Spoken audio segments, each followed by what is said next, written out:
My name is Emil. I'm a digital strategist and I answer marketing questions online. This is a Google Ads question specifically about how to handle small budgets. And this question is from Reddit from Vipulk727. Low budget campaign, blow through the budget or trickle. I'm running a Google Ads campaign for my business and Google tells me my campaign is limited by budget. God, I hate when I see that and I see it so often. Now, I can't just add more money into the moment, so what would be the best way to run this campaign?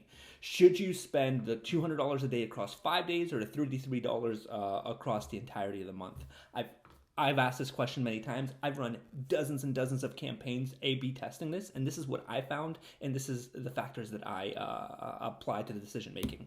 First, what type of business, offer, and sales cycle are we looking at? For instance, is this a business where it's an immediate need and the offer is really good and the sales cycle is really short? Like you throw out some ads, when they convert, it's immediate pocket money in pocket. Or is there a cash flow issue where a lead could take 2, 3, 4, 5 months to mature, and cash flow could be another 2 to 3 months behind that? That's not uncommon. And my guess is it's somewhere in between for you. I hope I'm right. But if not, this should fit most people who are faced whether or not they should spend all their budget in a shorter amount of time or really go through the process day by day with smaller spend, even though Google wants more money from you and you're missing a ton of the auction. The first is finding the opportunity for the budget. We so often have a campaign that we run and we say, oh, we don't have enough money to sustain this campaign. And then we start solving problems that otherwise wouldn't exist if we thought of different ways to spend the money. I'll tell you what I mean from my own experience, from my own personal business when I started out freelancing.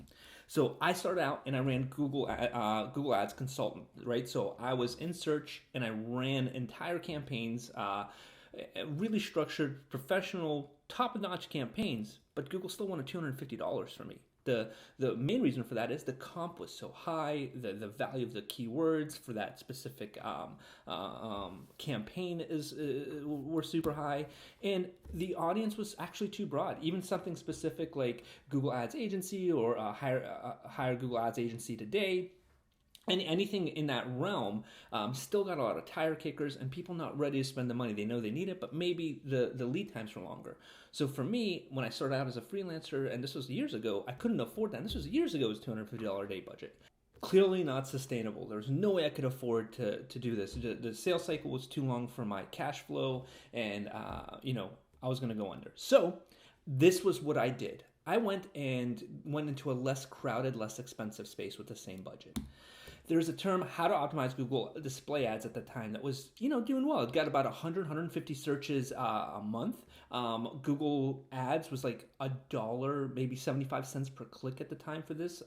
So I created a really good landing page for this very specific need.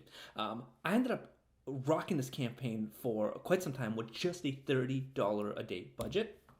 The competition was super low. At the time, everyone was sleeping on display ads. Nobody was really maximizing how to incorporate them into campaigns, both for service or e-com. And it was so specific that I created very specific tools. Like when you got on there, you saw an example of 3 to 5 display ads and why they worked. And I had a video on why I love display ads and how I utilize them. And I had a 15-minute webinar that walked people through setting up display ads, and all you have to do is give me your first name, last name, phone number, and email, and you got access to that webinar. What I ended up seeing was I was driving in somewhere around 200 emails a month, 300 emails a month at times, but I was closing in about $3,000 to $5,000 worth of work after ad spend every single month through this. I actually still have clients from some of these campaigns. So this was a really, really cool strategy. The downside was there was days I got no clicks because the volume just wasn't there. But there were other times, like through weekends, where I might get 20, 30, 40 emails in a single weekend. And then, had automated email sequence, and I would shoot calls and texts, and I had a really good sales system because it's just me and my wife. And I would close on a decent amount of those, enough to where it got me over the hump on advertising online to where I could advertise in more expensive campaigns. So this is how instead of limiting my options with the budget, I found ways where my budget could just kick total ass. And also, don't forget there's other platforms that you could be on. So the other thing that I did was because that campaign was only $30 a day, I was on Facebook and Instagram running the same exact campaign, and I was getting a handful of emails from there. They weren't nearly as good as the ones from Google Search, but they did okay, and I was able to maintain a healthy flow of traffic and micro conversions to build up lookalike audiences back when they still worked. So I hope this helped you and you got some value out of it. I answer questions every single day. You can subscribe below. And as always, thank you so much and happy marketing.